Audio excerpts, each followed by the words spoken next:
আমি জাভেদ ইকবাল, ১০০টি শিশুর হত্যাকারী। আমি এই পৃথিবীকে ঘৃণা করি।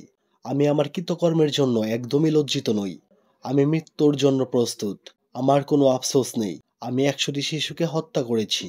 ১০০টি শিশুকে ধর্ষণের পর হত্যা করে এভাবেই দাম্ভিকতার সাথে এই কথাগুলো বলেছিল সিরিয়াল কিলার জাভেদ ইকবাল। কেন তার মনে একটুকুও সংকোচবোধ হলো না?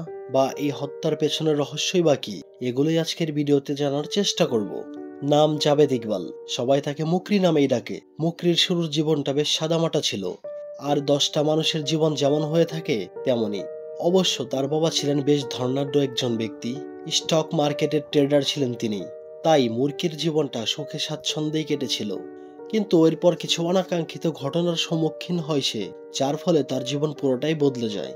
মুরকির বয়স সবেমাত্র ২০-এর কোঠায় পড়েছে। এই শান্তশিষ্ট ভদ্র মুরকিকে ধর্ষণের অভিযোগে গ্রেফতার করা হয়। তার নিজের ভাষ্যমতে সে ধর্ষণের সাথে জড়িত ছিল না। পুলিশ তাকে জোরপূর্বক ফাঁসিয়ে দিয়েছে। মুরকির মা খুবই ভালোবাসতেন তাকে। তিনি সম্ভাব্য সবকিছু করেছিলেন ছেলেকে জেল থেকে বের করতে। কিন্তু অভাগায় এত কিছু করেও ব্যর্থ হন। অবশেষে মুরকি যখন জেল থেকে ছাড়া পেয়েছিলেন, ততদিনে পুত্র সুখে তার মা মারা গিয়েছেন। মায়ের মৃত্যুর সংবাদ মুরকিকে ভীষণ আঘাত হানে। যে মমতাময়ী মা তাকে এত ভালোবাসতেন, সে মা তাকে ছেড়ে চলে গেছেন এটা সে মানতেই পারছেন না। তাই প্রতিশোধের আগুন তার মনে ধাউ ধাউ করে জ্বলছিল। সে প্রতিজ্ঞা করেছিল তার মাকে যে যন্ত্রণা ভোগ করতে হয়েছে, সেই রকম যন্ত্রণা যেন আরো ১০০ জন মা ভোগ করে এবং তারা উপলব্ধি করতে পারে তার মায়ের কতটা কষ্ট হয়েছিল। সে খুব প্ল্যানিং করে ছক এঁকে তার কার্যক্রম শুরু করে। তার মূল উদ্দেশ্য ছিল ৬ থেকে ১৬ বছর বয়সী বালকেরা। ২০০১ সালে ডন পত্রিকায় প্রকাশিত তার নিজস্ব জবানবন্দি থেকে জানা যায়, বালকদের আকৃষ্ট করতে একটি ভিডিও গেম শপ চালু করেছিলেন মুরকি। তার এলাকায় সেটিই ছিল প্রথম গেম শপ। যেহেতু বাচ্চারা গেম খেলতে ভালোবাসে, সেহেতু সে প্রচুর কাস্টমার অল্প দিনেই পেয়ে যায়। আর সেখানে খুব কম দামে গেম খেলার টোকেনও পাওয়া যেত। অনেককে আবার বিনামূল্যেই খেলতে দেওয়া হতো। এভাবেই সব বালকের পরম কাঙ্ক্ষিত গন্তব্যে পরিণত হয়েছিল মুরকির সেই গেমিং শপটি। সে মাঝে মাঝে ইচ্ছে করে মেঝেতে ১০০ রুপির নোট ফেলে রাখত। তারপর নজর রাখত কে উঠিয়ে নেয়। এর কিছুক্ষণ পর ঘোষণা করত তার ১০০ রুপি চুরি হয়েছে, সবাইকে তল্লাশি করা হবে। এভাবে খুব সহজে চোরকে পাকড়াও করা যেত এবং তারপর পাশের একটি ঘরে চোর সাব্যস্ত হওয়া বালককে নিয়ে ধর্ষণ করত। কখনো কখনো ধর্ষণের পর ধর্ষিত বালককে ওই ১০০ রুপি দিয়ে দেওয়া হতো। তবে ভিডিও গেম শপ দিয়ে খুব বেশি দিন কাজ চালানো সম্ভব হয়নি।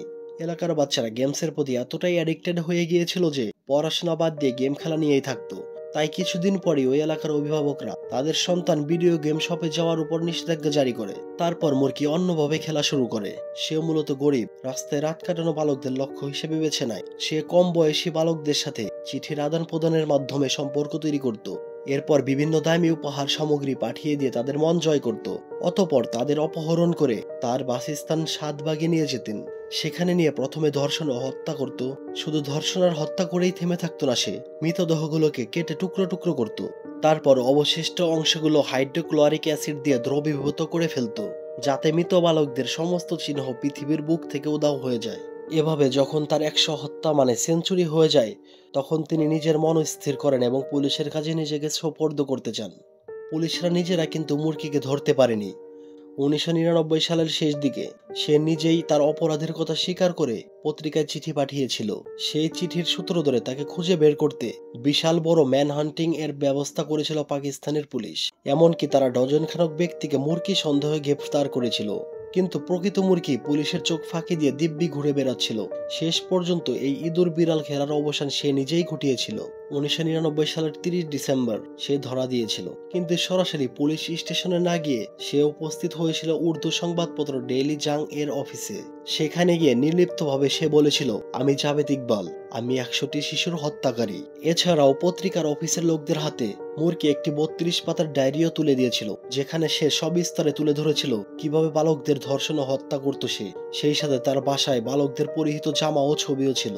২০০০ সালের ১৬ই মার্চ বিচারপতি আল্লাহ বক্সের প্রাথমিক রায়ে জনসাধারণের আকাঙ্ক্ষার প্রতিফলন ঘটেছিল। বিচারপতি বলেছিলেন, জাভেদ ইকবালকে ১০০ খুনের জন্য দোষী সাব্যস্ত করা হয়েছে। তার শাস্তি হলো তাকে ১০০ বার শ্বাসরোধ করে হত্যা করা হবে। এরপর তার শরীরকে ১০০ খণ্ডে খণ্ডিত করা হবে এবং সেগুলো অ্যাসিডে দ্রবীভূত করা হবে, ঠিক যেমনটা তার শিকারদের সাথে করেছে। তার দেয়া রায়ে বহু তর্ক বিতর্ক শুরু হয়। পাকিস্তানের সুশীল সমাজ এমন নৃশংস রায় মেনে নিতে পারেনি। সকল আলোচনা সমালোচনার তর্ক বিতর্কের পর এই সিদ্ধান্ত গৃহীত হলো যে কোনো অদ্ভুত শাস্তি নয়, মুরকি তথা জাভেদ ইকবালকে চিরাচরিত পদ্ধতিতে ফাঁসির কাস্টে ঝোলানো হবে। এই রায় সকলে মেনে নিলেও তার বাস্তবায়ন করা সম্ভব হয়নি। ফাঁসির রায় কার্যকর হওয়ার আগেই মুরকি জেলের ভেতরে আত্মহত্যা করে। এভাবেই পাকিস্তানের ইতিহাসের ভয়াবহ সিরিয়াল কিলারটির জীবন অধ্যায়ের সমাপ্তি ঘটে।